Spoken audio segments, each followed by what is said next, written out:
Censé être le grand classique Disney, apogée de 100 années d'histoire cinématographique mythique, Wish, Achat et la bonne étoile ne rencontre finalement pas le succès espéré. Mais ça, on le sentait un peu venir d'avance. Le film a pourtant connu le meilleur démarrage en France, avec près de 600 000 entrées dès son premier week-end. Une première pour un film d'animation Disney depuis la pandémie. Mais alors, que vaut réellement Wish?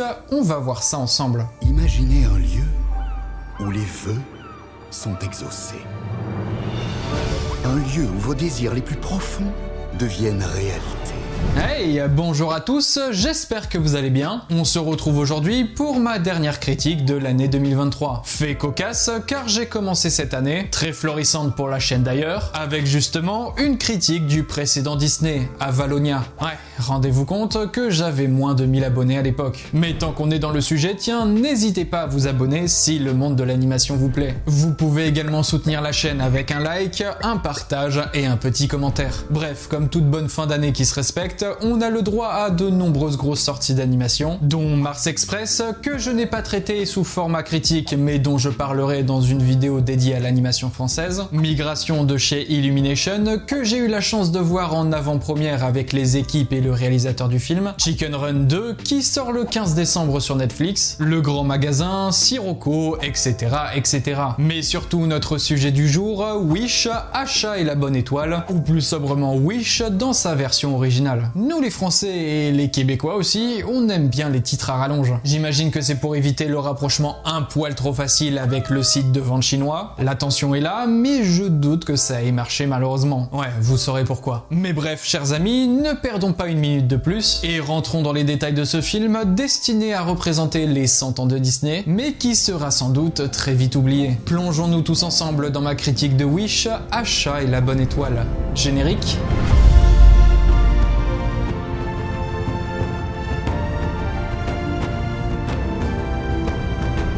Bien, comme d'habitude, avec mes critiques de films, je vais d'abord vous parler de sa genèse, des détails de production, de sa réussite ou non au box-office, avant de nous plonger entièrement sur mon avis. Le tout avec le moins de spoilers possible, même si ça risque d'être compliqué avec certains détails du film. Pas de quoi vous faire quitter la vidéo non plus. Partez pas, s'il vous plaît!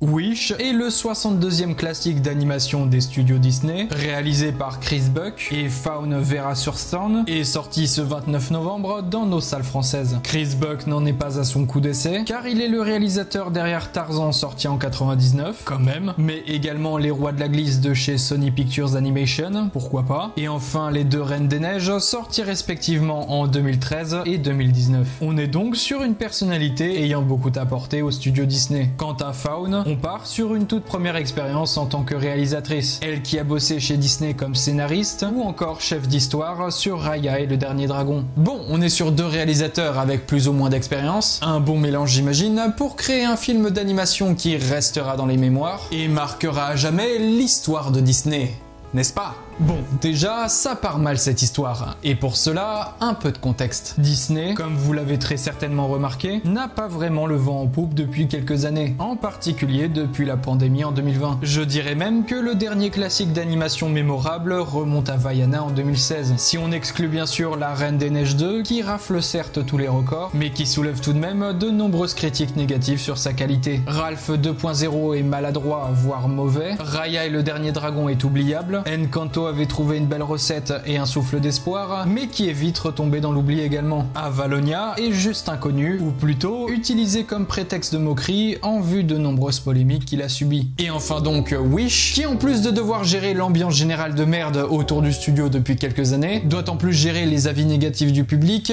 et ce avant même qu'il sorte. C'est triste à dire, mais c'est l'un des rares Disney à m'avoir quasiment rien procuré lors de la sortie de ses bandes annonces. Et beaucoup d'ailleurs ont été dans ce cas, voire carrément dans l'optique de ne pas aller le voir, rompant pour certains leur visionnage traditionnel du film d'animation de fin d'année côté Disney. C'est dire qu'avec toutes les sorties sur la plateforme Disney+, les gens ont eu peut-être un peu de mal à revenir en salle. Il n'y a qu'à simplement constater les retours du public sur les différentes bandes annonces du film. Un ratio assez élevé de mécontentement, frisant presque la haine. Une ambiance qui me rappelle celle du dernier long métrage de chez Pixar, qui lui aussi avait subi les foudres du public avant sa sortie, et qui pourtant a connu une sorte de renaissance grâce à un bouche à oreille généreux et positif, le plaçant dans la haute sphère des réussites du studio au box-office. Mais est-ce le cas pour Wish? Eh bien, il est peut-être un peu trop tôt pour se prononcer, mais comme dit dans mon introduction, Wish a connu un super démarrage dans le monde lors de sa première semaine. Et le meilleur départ français pour un Disney depuis 2020. Ainsi, il démarre de façon prometteuse avant les vacances de Noël en France, mais cela ne masquera malheureusement pas le probable échec à l'échelle mondiale, dû à des retours négatifs de la part du public et donc d'un mauvais bouche à oreille, avec des recettes finales estimées par les experts à 150 millions de dollars pour un budget de 200 millions. Un échec cuisant, surtout pour le film d'animation censé représenter les 100 ans de Disney. Vraiment un coup dur pour le coup. Mais à qui la faute au final? Nous, consommateurs, déçus de la firme de Mickey et de plus en plus exigeants? J'aurais pu répondre non, avec les différentes sorties live action à succès mondiaux comme Le Roi Lion par exemple, mais même pour ça, la tendance a l'air de s'être relativement inversée, avec les échecs successifs de Mulan, Pinocchio, Peter Pan et La Petite Sirène. La faute à la communication du film alors? Eh bien, pas tant que ça non plus. La com a même été plutôt bonne. Bien qu'on est loin des budgets colossaux de l'époque Reine des Neiges, certes, elle reste la plus solide depuis 2020. Difficile de faire pire que celle de Avalonia en tout cas. Pour ce qui est du développement du film, celui-ci a débuté en 2018. Il a été annoncé 4 ans plus tard lors de la présentation de la D23 Expo 2022, cette fameuse convention destinée aux fan clubs de Walt Disney Company. Il a aussi été révélé qu'à l'origine, ce long métrage était destiné à une production dont l'animation se devait être entièrement traditionnelle. Alors là, on va pas être copains. On est en train de m'expliquer dans le plus grand des calmes que le film d'animation censé représenter les 100 ans de Disney ne sera pas en animation traditionnelle? Je tombe des nues. N'hésitez pas si vous avez un Oscar en 3 à me donner. Mais bref, plus sérieusement, il a été finalement décidé que le film serait un mélange d'animation 3D, couplé à une esthétique aquarelle et cel shading pour les décors et les personnages. Et vous voulez la raison? À skip, l'animation 2D seule présenterait trop de limitations en termes de mouvement de caméra et de caractérisation. Je reviens, je vais mettre fin à mes jours. Durant cette fameuse D23 Expo 2022, la réalisatrice Fawn Vera Sonestorn a déclaré « Je suis enthousiaste à l'idée de rendre hommage à Walt Disney avec ce film. Notre équipe d'art et de technologie travaille ensemble pour trouver comment combiner l'apparence de l'illustration du XXe siècle qui a inspiré Walt Disney avec la technologie CG que nous avons aujourd'hui. On part donc sur un hommage à Walt et sur tout ce qu'il a entrepris lors de sa carrière, plutôt que de partir sur l'idée de faire un bon film avant tout. Je ne dis pas que la intention est mauvaise, mais j'ai trouvé que parfois l'hommage s'est un peu trop fait ressentir. Mais ça, vous le comprendrez vite quand vous aurez écouté ma critique ou si vous avez déjà vu le film. D'ailleurs, on a déjà eu un bel hommage avec le court-métrage des 100 ans de Disney dont je vous ai déjà parlé. Alors au final, pourquoi presser autant le citron avec un long-métrage? Parce que le problème de ce film, qui se veut très premier degré, c'est qu'il n'a pas réussi son objectif, être un événement. Même s'il marche, même s'il fait au final de bons scores avec des bons retours, ce que je doute, il est au grand regret des fans de Disney, condamné à ne pas devenir culte et plongera vite dans l'oubli pour le public. Là où des films n'ayant pas connu le succès en salle, comme les fameux Planète au Trésor ou Atlantide pour ne citer que, ont connu une seconde naissance dorée et pas qu'un peu. Le film est sorti avec tout de même pas mal de difficultés. On peut citer un manque de confiance auprès des investisseurs, dû aux échecs de Avalonia côté Disney et Buzz l'éclair côté Pixar. Également un report de la part de Disney en raison des grèves en cours à Hollywood. Et enfin des retours presse peu élogieux avant sa sortie officielle aux États-Unis le 22 novembre. Même si le site Rotten Tomatoes est à prendre avec de très grosses pincettes, on part tout de même avec un score de 48% du côté des critiques. Ouais, ça fait mal. Mais moi je ne suis pas là pour vous parler de la vie de ces gens, mais pour vous partager ma critique personnelle à travers cette vidéo. Chers amis, place à ma critique de Wish, Achat et la bonne étoile. C'est parti.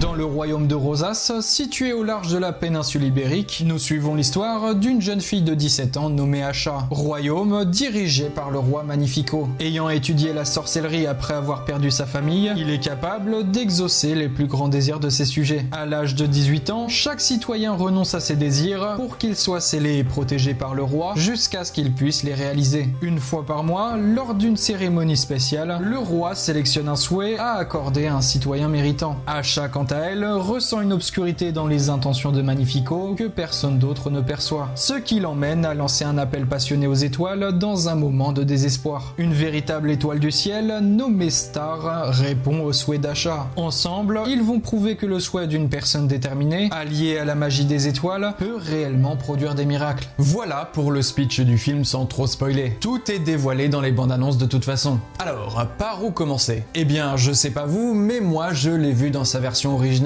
Je l'ai déjà expliqué dans une précédente vidéo, mais je trouve ces dernières années que les longs métrages d'animation 3D sont tellement mieux en VO. Là où les films de mon enfance que je regardais en VHS étaient tous en français, et qu'est-ce que c'était bien. Après, je ne dis pas que la VF de Wish n'est pas bonne. J'ai cru comprendre qu'elle avait bien fait son job, sans polémique, comme l'a connu Élémentaire ou encore Buzz l'éclair. Mais j'ai quand même à tout ça une explication personnelle. Je déteste écouter les chansons en français. Ça me gêne un peu, genre je suis mal à l'aise. Ouais, surtout si ça chante beaucoup et que c'est enfantin. Bon, j'en ai des frissons rien que d'y penser. Bon, pour ce qui est de l'histoire, on part sur un format de long métrage vraiment très correct. 1h30, le temps suffisant pour raconter un bon récit cohérent, n'est-ce pas? Eh ben non. En soi, l'histoire est bonne, hein. On reprend la thématique forte propre à Disney, celle des rêves et des souhaits. Clin d'œil assumé à son thème musical iconique When You Wish Upon a Star de Pinocchio sorti en 1940, établissant les bases de toute la magie de ce studio d'animation. L'héroïne, qui n'est pas une princesse, reprend tout de même les codes souvent utilisés. Un parent décédé, un petit compagnon, un but à accomplir, des rêves plein la tête,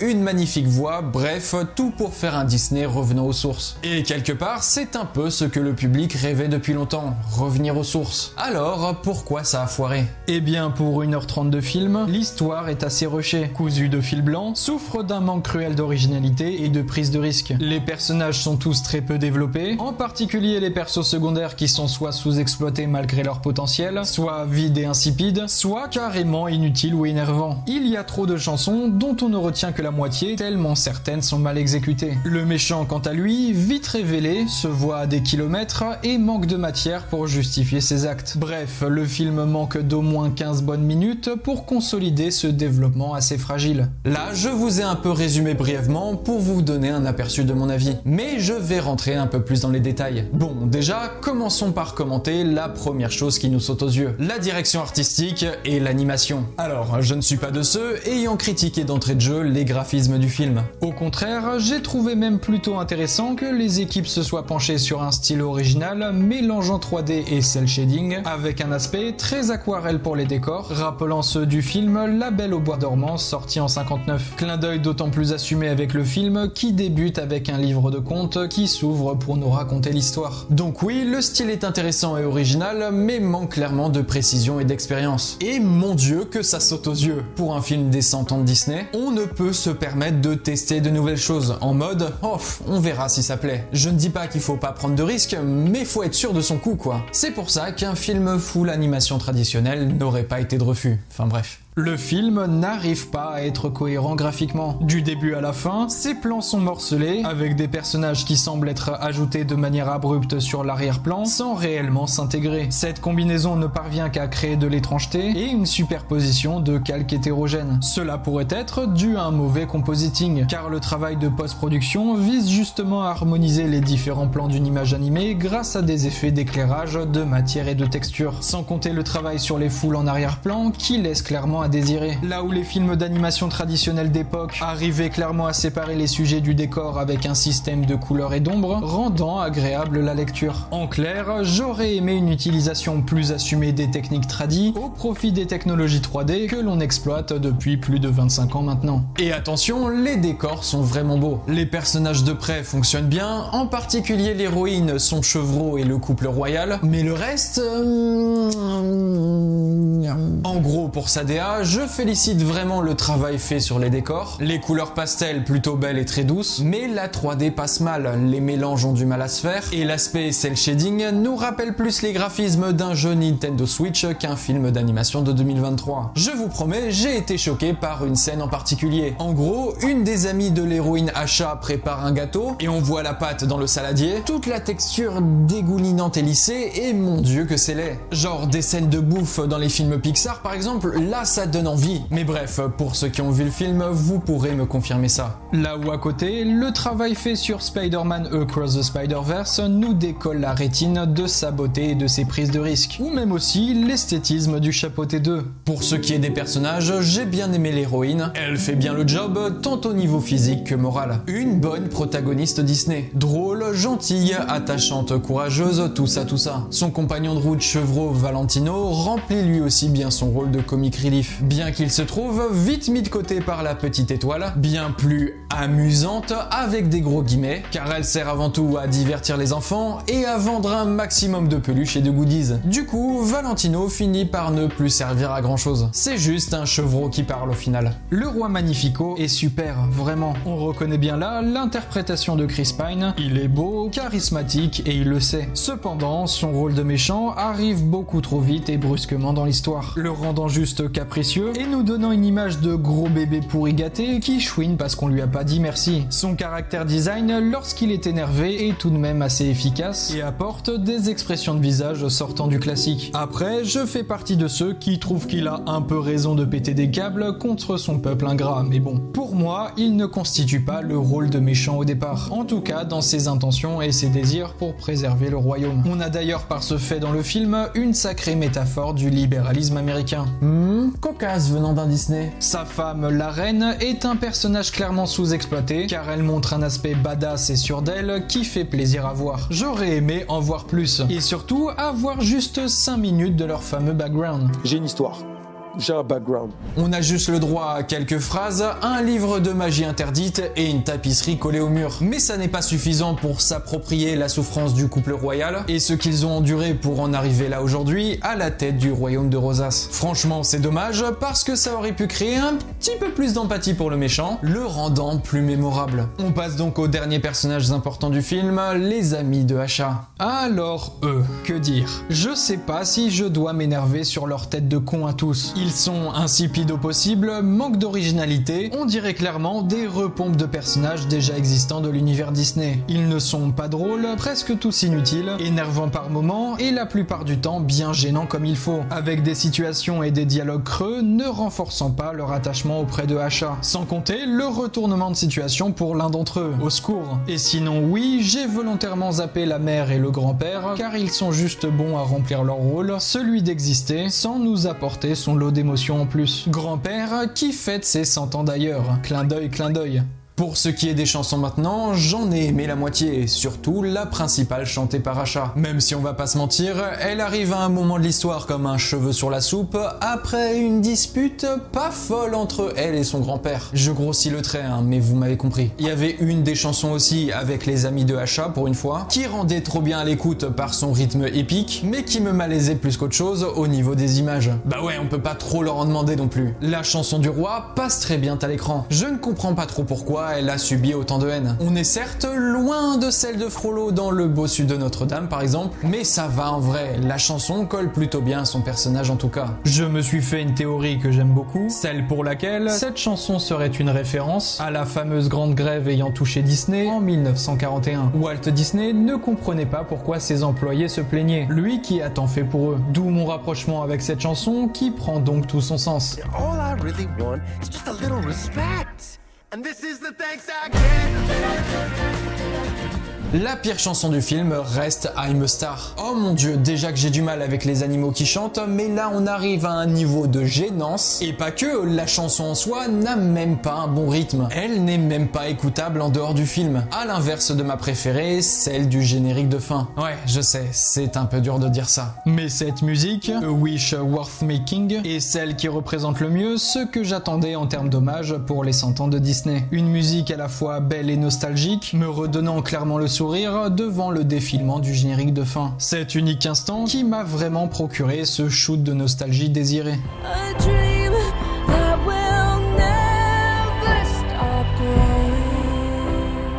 On va rentrer maintenant dans le dernier sujet du film, son hommage à Disney. Bien exécuté pour certains, mais clairement maladroit pour la grande majorité. En fait, le film qui se veut déjà trop sérieux plonge malheureusement dans une spirale d'autocitation très souvent mal amenée, lourde et peu subtile. Le film mise presque tout sur son inspiration de tout ce qui a été fait depuis 100 ans chez Disney. Et donc, de parier sur notre nostalgie. Une arme redoutable aujourd'hui quand on sait comment l'exploiter. Le film nous offre énormément de références, parfois bonnes, avec le livre de contes, la bonne étoile remplaçant la fée Clochette, les 7 nains de Blanche-Neige avec les 7 amis de Hacha remplissant tous leur rôle, les éléments du méchant rappelant Maléfique, la reine sorcière de Blanche-Neige ou encore les pouvoirs de Ursula, les références visuelles comme les dessins à la craie et le lâcher de lanterne dans Réponse, les bulles de savon dans Cendrillon, la tenue de Hacha, le chara-design de Valentino, le masque du miroir magique, etc. etc. Mais d'autres beaucoup moins subtiles, comme des apparitions citées et assumées de personnages et objets de chez Disney, comme Bambi, Peter Pan, Petit Jean, la pomme empoisonnée, le sceptre de Maléfique, le cri de Tarzan, le dessin de Mickey, et c'est bon. Les différentes références se traduisent carrément par l'imposition de personnages, gestuels, voire même plans de caméra propres aux anciens Disney. Comme s'ils voulaient à tout prix nous dire « Ah ah, hé, regardez, on connaît nos propres films !» Franchement, ça peut ne pas être dérangeant pour un spectateur lambda, mais pour les connaisseurs, soit ça passe, soit ça casse. Et c'est pas le but normalement. Le but est encore une fois de sortir un bon film qui se suffit à lui-même. L'hommage à Disney, qui est une très bonne idée, devrait juste être un bonus en plus. Et ça, ils n'ont pas réussi à le doser, je trouve. En conclusion, Wish ne m'a pas tant convaincu, bien qu'il possède beaucoup de bonnes intentions et de belles initiatives. Le film raconte beaucoup de choses, mais à la fois pas assez, ou du moins peu développé. Le méchant aurait pu rentrer dans le panthéon des grands méchants Disney, mais dommage, ça ne sera pas le cas. Les chansons ne resteront pas dans le temps, la patte graphique ne sera, je pense, jamais renouvelée dans un prochain long métrage, et le film en lui-même tombera malheureusement dans l'oubli au bout de quelques mois. C'est vraiment dommage d'avoir eu cette sorte de conclusion à 100 ans de films d'animation. Une occasion ratée de rendre hommage à la firme. Hommage qui a déjà été rendu à travers le court-métrage des 100 ans de Disney encore une fois. Qui certes ne casse pas 3 pattes à un canard niveau subtilité, mais qui fait quand même le job. Je n'ai pas détesté Wish, loin de là. On n'est pas sur le même niveau qu'Avalonia. Je l'ai juste trouvé moyen sans plus, sentiment d'autant plus décuplé, car il ne fait que confirmer mon ressenti initial avant de le voir au cinéma. Je suis plutôt triste de ce que devient Disney, mais j'ai bon espoir qu'ils reviennent un jour à des formules plus 2D comme ils l'ont annoncé récemment. Mais avant tout des bons films, bien construits, quitte à ce que ça prenne plus de temps. Je sais qu'ils peuvent se relever, ils l'ont déjà fait dans les années 2000. Il suffit d'y croire, de le souhaiter ou de le rêver très fort. Du moins c'est ce que j'ai ressenti dans cette salle sombre, voyant défiler devant moi ce générique, accompagné de sa musique et des images des films Disney existant depuis tant d'années. Bref, désolé pour toi Wish, tu n'as pas réussi à me convaincre. Cependant Disney, comme d'habitude, j'arrive à te pardonner malgré tout. Et je te souhaite tout de même un joyeux 100e anniversaire. Ouais, porte-toi bien.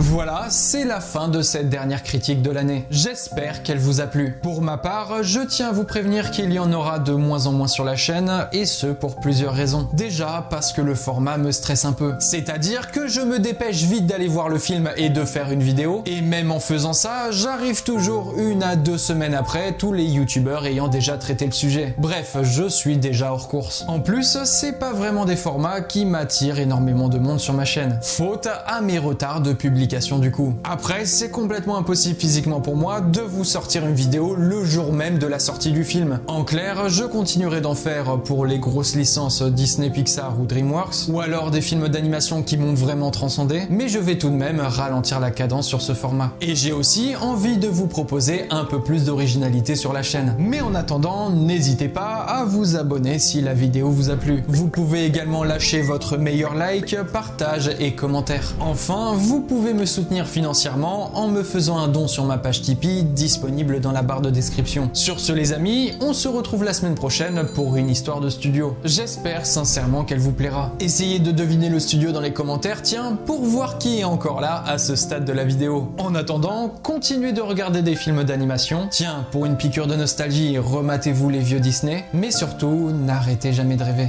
À la prochaine.